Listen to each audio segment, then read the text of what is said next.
நோக்கிய வந்த சூரிய சந்திரகோடி பிரகாசவோம் விநாயகாய கணபதி விகட கணபதி ஆசாபூரக கணபதி தூம்பிரகேது கணபதி பிரமோத கணபதி மோத கணபதி சுமுக கணபதி துர்முக கணபதி பாசவாணி கணபதி பரேச கணபதி லாபேச கணபதி தரணீதர கணபதி மங்களேச கணபதி மூஷிகத்வஜ கணபதி மேற்கு முகம் நோக்கி அமர்ந்த விநாயகா எவை காத்தருள்வாய் மதகரிமுக கணநாயகா.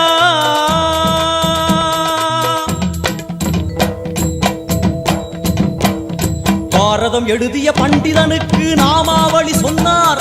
அடமூ உலகத்தை காப்பவன் இங்கே மூன்றடிதான் இருந்தான். என் பட்டு உடுத்தி குட்டிக் கொண்டு தொழுதோம் கணபதியே, இப்பிறவி கடலில் ஆழம் அறிய கரை சேர்த்தருள்வாயே. கணபதி ராஜ